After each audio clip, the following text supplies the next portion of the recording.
Hey everyone, welcome to Wax Pack Wisdom, where we talk baseball history through card breaks and the cards we love. My name is Jake T. O'Donnell. Today we're opening this pack of 1991 Topps. I apparently paid $2 for this pack semi-recently, whenever I bought it. I love this set, one of my favorite sets from my youth. I opened packs of these. I had the complete set in a box at one point. This is one of the last years that I really remember Topps making the sort of like old feel cardboard cards. Like, I feel like after this year, it changed and they started to make them much more sort of glossy. This is actually a pretty nice piece of gum, and as I might chew this, maybe. If you're not going to get to see it, but all right. First card is Darren Daulton, star catcher of the Phillies' great early 90s teams, the team that went to the World Series in 93, and played with the Marlins later. He was a trade acquisition in 97 of the Marlins, and he was a huge part. I think he was I don't think he won any of the series MVPs, but he hit well enough to earn that. So unfortunately, Darren Daulton's life was too short. He died young, and so he is missed. But he was a great catcher. He was a tough guy. He was huge. He was a very large guy. There's Roger McDowell, a fun figure of baseball in the 80s and 90s, and you can kind of see the look on his face there of just sort of how he was kind of a funny, interesting guy, and. Yeah, I think that, he was a lot of good years with the Mets, and then went to the Phillies after that. I think he was with the Braves after that, too. So that was, he was kind of a good guy. Another Philly there. All right. There's Bob Guerin, who, with the Yankees, who would go on to be a coach and a manager in the big leagues for quite a few years.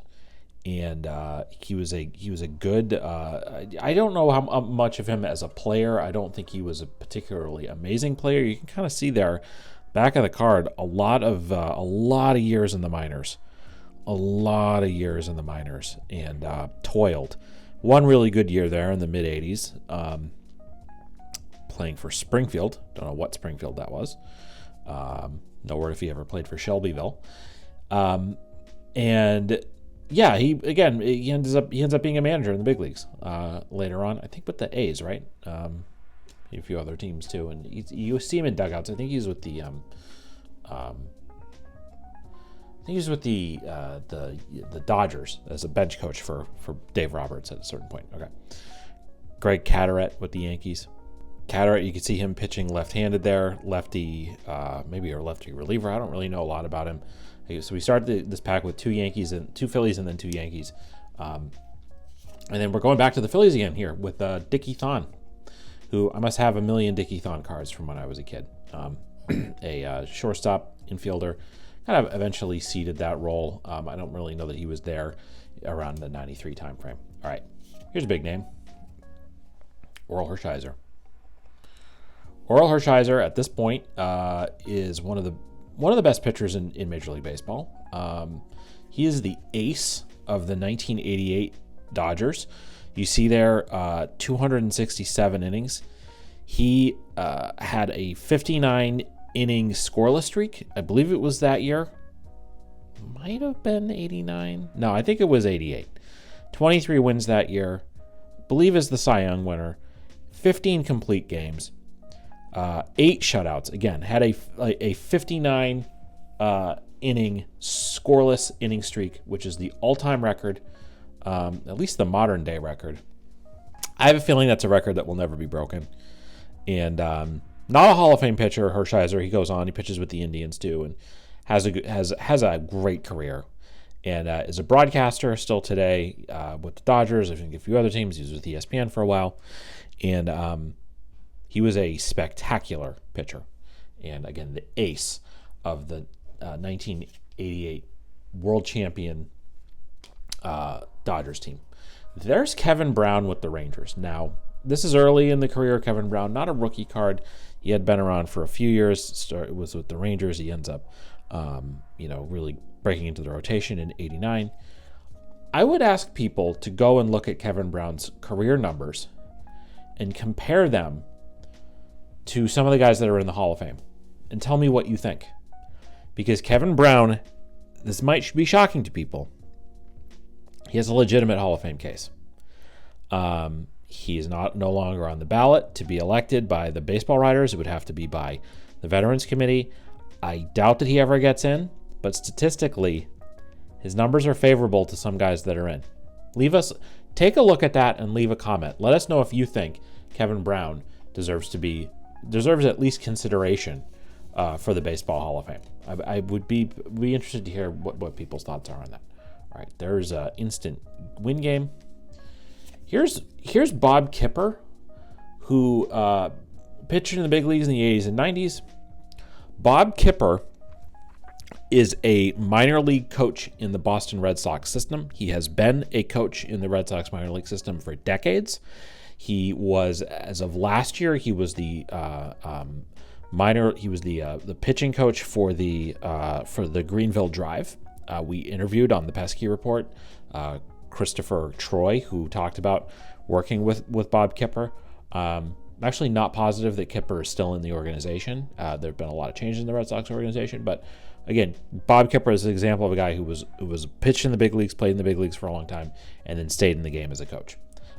So that's cool. And then here's another guy that stayed in the game as a coach, Hensley Mullins, who spent many, many years as a hitting coach after his playing career ended, and has been in consideration for managerial jobs at different times. I believe he was with the Giants for a while. I think he spent some time with the Yankees as a hitting coach. And so there's another guy that stayed in the game as a coach. All right. There's Willie Fraser. Don't really know anything about him. I'm going to kind of fly through some of these cards if they're not big names. Kent Mercker, good left-handed pitcher in Major League Baseball for a number of years. Cardinals as well. He was with the Red Sox briefly, I believe, as well. Speaking of someone who was with the Red Sox briefly, here is Mike McFarland, who also was on ESPN for a while. Years with the Royals, a few years with the Red Sox, at least 1 year with the Red Sox. Was a very good hitting catcher and was a good catcher overall. No question about that. There's another guy who was a good catcher. This might be like this is a rookie card, I believe, from Mike Lieberthal. Number 1 draft pick, wearing the Westlake uniform as this was his high school batting record. Westlake, California, the LA area. I believe some good players have come through there. And Mike Lieberthal ends up having a really good career. Many years as a Phillies catcher and all-star level player. One thing I would mention is that this set of these number 1 draft picks also has the Chipper Jones rookie card. Probably not going to get that in this pack, but something to watch out for if you open 91 Topps packs. I do have this Chipper Jones rookie from this year, and it came back as a PSA 9. You saw that in one of the videos we did. Here's a Hall of Famer. We did get a Hall of Famer in this pack.